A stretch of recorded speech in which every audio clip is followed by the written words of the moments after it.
La historia de la Iglesia en su despliegue de los albores de Pentecostés no se reduce a una sucesión de hechos ni a un simple crecimiento sociológico. Es más bien el drama providencial donde la gracia se entrelaza con la libertad humana, forjando comunidades que reflejan la imagen de Dios en la historia. En este horizonte la figura de San Pedro ocupa un lugar eminente. Elegido por Cristo como roca visible de la Iglesia, supo encarnar un liderazgo profundamente humano y divino, cimentado en la virtud del servicio de la organización comunitaria. La virtud que hoy centra nuestra reflexión es la organización comunitaria en clave del liderazgo servicial y hunde sus raíces en la misma estructura de la fe cristiana. El hombre creado a imagen y semejanza de Dios no es un ser aislado sino relacional llamado a vivir en comunión. La vida eclesial nacida de la sangre y del Espíritu de Cristo exige un orden que no se reduce al ámbito funcional, sino que participa de la caridad operativa. Allí el gobierno pastoral no es dominación sino expresión de servicio. En continuidad con el mandato del Maestro, el que quiera ser el primero, que sea el servidor de todos. Marcos 10:44. San Pedro en los primeros capítulos de los Hechos de los Apóstoles muestra cómo esta virtud se despliega en decisiones concretas. Convoca, organiza, distribuye funciones y sobre todo preserva la unidad de la Iglesia en medio de conflictos incipientes. Su liderazgo no se confirma en el poder, sino en la obediencia a la voluntad de Cristo y en la búsqueda de la comunión. En este video vamos a explorar con rigor histórico y dogmático la vida de San Pedro como ejemplo paradigmático de la virtud cristiana, de la organización comunitaria desde Jerusalén hasta Roma. El apóstol nos muestra cómo la perfección cristiana se realiza en el servicio que edifica y ordena el cuerpo de Cristo. La virtud cristiana en su definición más clásica es un hábito operativo bueno, adquirido o infundido, que ordena las potencias humanas hacia el orden sobrenatural. Cuando hablamos de organización comunitaria y liderazgo servicial, no nos referimos a una capacidad meramente técnica de administrar estructuras, sino a un hábito infundido por la gracia que orienta al pastor a ordenar la comunidad según el designio de Dios. La antropología cristiana ilumina este marco. El hombre es unidad de cuerpo y alma, creado para la comunión. La comunión eclesial es, por tanto, expresión de la naturaleza social del hombre, elevada por la gracia para la participación en la vida divina.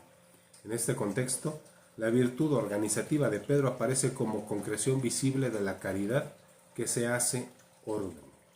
Dios no es un Dios de confusión, sino de paz. 1 Corintios 14:33. El orden comunitario refleja la armonía divina y garantiza la posibilidad de vivir la fe en comunión. Históricamente, los primeros capítulos de los Hechos de los Apóstoles nos muestran el rápido crecimiento de la Iglesia en Jerusalén. Cada día el Señor añadía a los que habían de ser salvos. Hechos 2:47. Este dinamismo planteó un desafío inmediato: cómo sostener la vida común, cómo responder a las necesidades de los pobres, cómo integrar a las distintas culturas y lenguas. La tentación de fractura, como la que se produjo entre hebreos y helenistas, amenazaba la unidad naciente. Es aquí donde el liderazgo de Pedro adquiere un valor providencial. La tradición bíblica muestra que el pueblo de Dios siempre necesitó de un orden visible para sostener la alianza. Moisés, ante la sobrecarga de responsabilidades, instituye jueces para que lo ayuden. Éxodo 18:13-27. Del mismo modo, Pedro entiende que la misión apostólica no puede reducirse al servicio material, sino que exige la delegación y la estructuración de ministerios. La elección de los 7 diáconos, Hechos 6:1-7, representa así un hito fundacional en la organización eclesial. Teológicamente, esta virtud se inscribe en la dinámica de la caridad. No se trata de un liderazgo autorreferencial ni de un poder jerárquico por sí mismo, sino de un servicio ordenado al bien común de la Iglesia.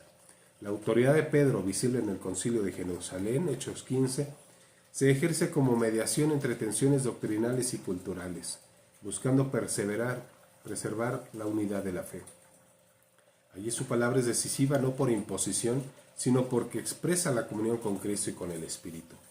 De este modo, la virtud organizativa de Pedro no es un simple rasgo de carácter, sino un carisma elevado a virtud cristiana.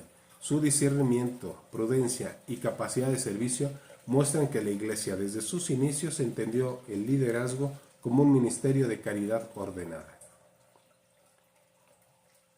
Tras la ascensión de Cristo, la comunidad se encuentra ante un vacío. Judas ha traicionado el número de los 12, está incompleto. En este momento crítico, Pedro se levanta en medio de los hermanos, Hechos 1:15, y convoca a la comunidad a discernir. El gesto es significativo. Pedro no actúa como un líder solitario, sino que como quien organiza el discernimiento comunitario con fidelidad a la Escritura. La elección de Matías no es una decisión pragmática, sino una acción litúrgica. Se ora, se consulta la palabra y se echan suertes. Aquí vemos el origen de la virtud organizativa de Pedro: ordenar la comunidad para garantizar la continuidad de la misión apostólica y no quedarse en la primera generación. El crecimiento de la iglesia trajo consigo tensiones culturales. Los helenistas reclamaban que las viudas eran desatendidas en la distribución diaria. Hechos 6:1. Pedro, junto con los apóstoles, reconoce el problema y decide organizar un nuevo ministerio.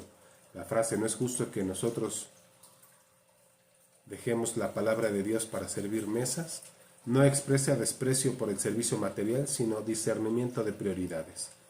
El ministerio de la palabra no puede ser abandonado. La solución es profundamente organizativa. Se eligen 7 hombres llenos del Espíritu Santo y de sabiduría, instituyendo así el diaconado. Pedro logra equilibrar lo espiritual y lo material, mostrando que la virtud organizativa consiste en ordenar los servicios según la caridad. En la elección de los 7, Pedro muestra 3 rasgos de esta virtud. Primero, la prudencia al reconocer la necesidad real de las viudas. Segundo, el discernimiento al establecer criterios claros, hombres de buena reputación y llenos del Espíritu. Tercero, espíritu de servicio, pues confía a otros el cuidado de la comunidad sin centralizar el poder. El gesto de imponer las manos manifiesta confianza y transmisión de autoridad, vinculando el servicio comunitario a la misión apostólica. El episodio del concilio, Hechos 15, representa el culmen de esta virtud en Pedro. El conflicto es ahora de mayor magnitud. ¿Deben los gentiles circuncidarse para ser parte de la iglesia? Se trata de una tensión doctrinal y social que amenaza con fracturar la comunión. Pedro toma las palabras tras un intenso debate. Recuerda la experiencia de Cornelio, subraya que Dios no hace acepción de personas y concluye que la salvación se recibe por la gracia del Señor Jesús. Su intervención es decisiva, evita la imposición de la ley mosaica a los gentiles y afirma la universalidad del Evangelio. Aquí la virtud organizativa de Pedro se muestra como liderazgo servicial en su máxima expresión: mediar, discernir, garantizar la unidad. Gracias a estas acciones, la iglesia primitiva adquirió una estructura que perdura: los apóstoles dedicados a la palabra, los diáconos al servicio material y la comunidad unida en torno al liderazgo servicial. Pedro deja un legado que trasciende su tiempo. La organización eclesial no es mera técnica administrativa, sino fruto de la caridad que se hace orden. Su exhortación en 1 Pedro 5:2 sintetiza este legado: apacentad el rebaño de Dios que está entre vosotros, no por obligación, sino de buena gana como Dios quiere.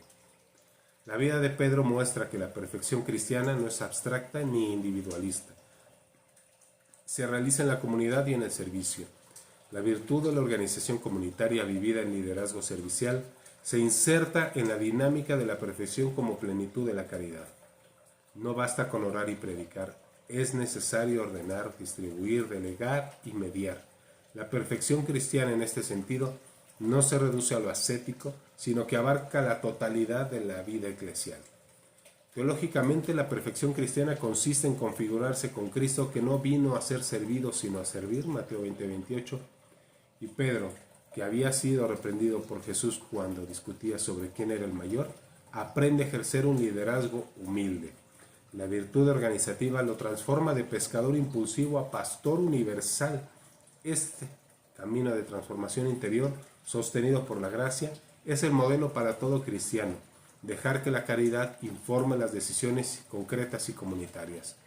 La perfección, por tanto, no es un fugamundi ni idealismo abstracto, es la encarnación de la caridad en estructuras, en decisiones prudenciales, en mediaciones históricas. Pedro muestra que la santidad es también cuestión de orden, organización, de liderazgo, que sabe hacerse servidor. Su vida confirma que la Iglesia, en su dimensión visible e institucional, es espacio donde la gracia ordena la vida social al servicio del reino. La virtud de la organización comunitaria y del liderazgo servicial en San Pedro nos recuerda que la Iglesia no es una suma de individuos, sino un cuerpo vivo que requiere orden y unidad.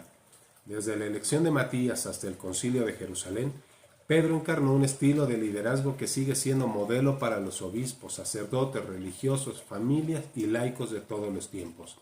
En nuestra época, marcada por tensiones sociales, polarizaciones y fragmentaciones, esta virtud se vuelve urgente. Organizar comunidades donde nadie quede desatendido, promover ministerios que respondan a necesidades concretas, discernir con prudencia las prioridades y sobre todo mantener la unidad en la diversidad. Todo esto constituye hoy el desafío del liderazgo cristiano.